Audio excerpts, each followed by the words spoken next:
On m'a dit, là où j'ai adoré Sentinelle, bien que c'était pas l'extase de faire des patrouilles, on m'a dit, c'est un sous-officier qui me dit, mais par exemple, nous, en France, effectivement, on ne nous remerciait pas beaucoup de notre service, Eric. Alors après, il peut y avoir deux écoles. Une école très critique va dire, en fait, si c'est très banalisé, le fait militaire, machin, on en parle déjà beaucoup et tout. Une autre école va dire, plus modérée va dire, ouais, il y a un entre-deux. Mais donc, toujours est-il qu'eux, leur ressenti, c'était de dire, on ne nous remercie pas pour notre service. Et je pense que c'est vrai que les Français ne sont pas comme les Américains dans la sorte de vénération de la figure militaire.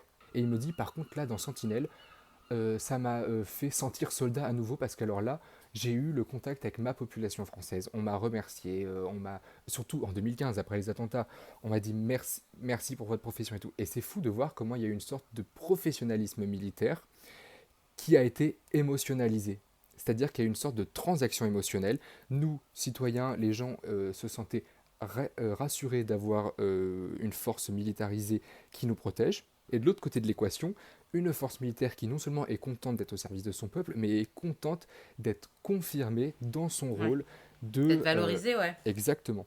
Et donc y avait cette transaction ou équation émotionnelle qui est vraiment née avec Vigipirate slash Sentinelle. Dans le cadre de la finule, c'est différent.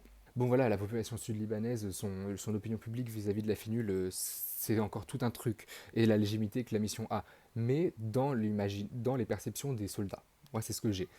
C'est intéressant de voir aussi comment le côté humanitaire, Casque Bleu, était aussi, bien que, comme je le dis, opérationnellement, pas du tout exaltant de faire des patrouilles et de ne pas être au combat sur le front, mais de voir aussi comment il y avait cette idée d'une figure de soldat humanitaire qui prenait un peu des fois le dessus et qui était valorisé. On me dit, oh bah voilà, en fait, moi je suis au Liban, je vois un petit gars là, il a un peu faim et tout.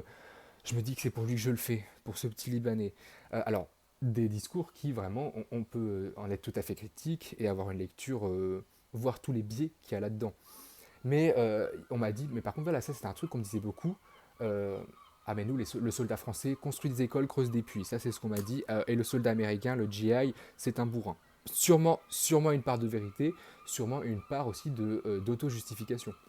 Ouais, voilà, c'est des missions qui, par le contact prolongé et vraiment extrêmement direct avec la population, refondent complètement.